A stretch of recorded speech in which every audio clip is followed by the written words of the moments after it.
Hello students, আমার চ্যানেলে তোমাদেরকে স্বাগত। শুরু করছি মাধ্যমিক 2027 পরীক্ষার্থীদের জন্য একটি ভূগোলের ক্লাস। তোমাদের ফার্স্ট ইউনিট টেস্টে ভূগোলের অধ্যায় 5 হবে। অধ্যায় 5-এর ভারত যে চ্যাপ্টারটা আছে সেই অধ্যায়ের প্রথম যে পার্টটা অবস্থান ও প্রশাসনিক বিভাগ, এই পার্টটা থেকে আমি এমসিকিউ করাচ্ছি।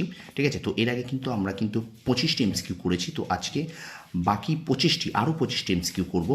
তো প্রথম থেকে শেষ পর্যন্ত দেখবে এই অধ্যায়টা কিন্তু তোমাদের ফার্স্ট ইউনিট টেস্টে কিন্তু রয়েছে। ঠিক আছে, 2026 সালের ফার্স্ট ইউনিট টেস্টে কিন্তু তোমরা পাবে। ঠিক আছে, তো শর্ট প্রশ্নের জন্য তোমাদের কিন্তু বাছাই করা কোনো প্রশ্ন করে গেলে হবে না। তোমাদের শর্ট প্রশ্ন কোনো সাজেশন হয় না, মাথায় রাখবে। শর্ট প্রশ্ন কিন্তু প্রচুর প্রচুর প্রচুর পরিমাণে পড়ে যেতে হবে, তবেই কিন্তু তুমি শর্ট প্রশ্ন পরীক্ষাটা করতে পারবে। শর্ট প্রশ্নের কিন্তু কমন পেতে গেলে কিন্তু তোমাকে টেক্সট বইটাকে ভালো করে পড়তে হবে। তো টেক্সট বই এরকম 100টা বা 200টা এরকম শর্ট প্রশ্ন সাজেশন কিন্তু হয় না বা করে যেও না। ঠিক আছে, তো চলো শুরু করতেই মাধ্যমিক 2027 ভূগোল অধ্যায় 5 ভারত, তার প্রথম পার্ট অবস্থান প্রশাসনিক বিভাগ থেকে 50টি এমসিকিউ 25টি এমসিকিউ আজকে তার দ্বিতীয় পর্ব। চলো শুরু করি ক্লাসটি। প্রথম থেকে শেষ পর্যন্ত দেখবে, আর একটু কিন্তু স্কিপ করবে না, আর বন্ধুদের মাঝে একটু বেশি করে শেয়ার করে দেবে। চলো শুরু করি ক্লাসটি। দেখো প্রথম প্রশ্ন, দেখো আজকের বলছে ঠিক জোড়াটি নির্বাচন করো। দেখো এখানে লাদাখ অঙ্গরাজ্য, পুদুচেরি কেন্দ্রশাসিত অঞ্চল, আন্দামান নিকোবর দ্বীপপুঞ্জ অঙ্গরাজ্য, হরিয়ানা কেন্দ্রশাসিত অঞ্চল। তাহলে এখানে কিন্তু হবে পুদুচেরি, এটা কেন্দ্রশাসিত অঞ্চল। আচ্ছা, কেন্দ্রশাসিত অঞ্চলকে লাদাখকে পৃথক করা হয়েছে জম্মু কাশ্মীর। পরে প্রশ্ন দেখো, ছত্তিশগড় রাজ্যটি তৈরি হয়েছে মধ্যপ্রদেশ ভেঙে, মধ্যপ্রদেশ থেকে। ঠিক আছে, তো দেখো ছত্তিশগড় রাজ্যটি তৈরি হয়েছে মধ্যপ্রদেশ থেকে। ঠিক আছে, তারপর দেখো মধ্যপ্রদেশ রাজ্যটি ভেঙে ড্যাশ রাজ্যটি গঠিত হয়, ছত্তিশগড় রাজ্য গঠিত হয়। আচ্ছা, ভারতের নবগঠিত রাজ্যটির রাজধানী হলো হায়দ্রাবাদ। পরে প্রশ্ন দেখো, ভারতের কাশ্মীর এবং পাকিস্তানের অধিকৃত কাশ্মীরের সীমারেখাকে কি বলে? Life of control. এছাড়া দেখো, অথবা এলওসি কি, অর্থাৎ এলওসির পুরো ফর্ম কি, পুরো নাম কি? না, লাইফ অফ কন্ট্রোল। ভারতের প্রমাণ দ্রাঘিমা রেখাটি হলো 82°30' পূর্ব। 32 নম্বর দেখো, ভারতের বৃহত্তম প্রতিবেশী দেশ হলো চীন। ভারত ও মায়ানমারের সীমান্তের নাম ম্যাক্সওয়েল লাইন। ভারতের কোন রাজ্যের তিন দিকে 3টি পৃথক প্রতিবেশী দেশের সীমারেখা রয়েছে? সিকিম।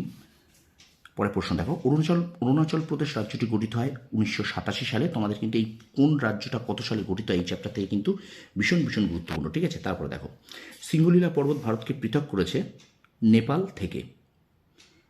আচ্ছা, তারপরে প্রশ্ন দেখো, নাগাল্যান্ড পূর্ণাঙ্গ রাজ্যের মর্যাদা লাভ করে 1963 সালে।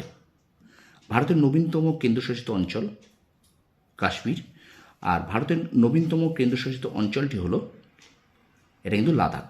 অনুরূপ প্রশ্ন। তারপর দেখো, সিকিম রাজ্যটি গঠিত হয় 1975 সালে। ইন্দিরা পয়েন্টের অপর নাম পিগম্যালিয়ান পয়েন্ট, আর ইন্দিরা পয়েন্টের পূর্বতন নাম কি? পিগম্যালিয়ান পয়েন্ট। ঠিক আছে, তো তোমরা অবশ্যই এগুলো ভালো করে পড়ো। ঠিক আছে, ভালো করে পড়ো। ওকে, তো দেখো আমরা চলে যাই পরের প্রশ্নে।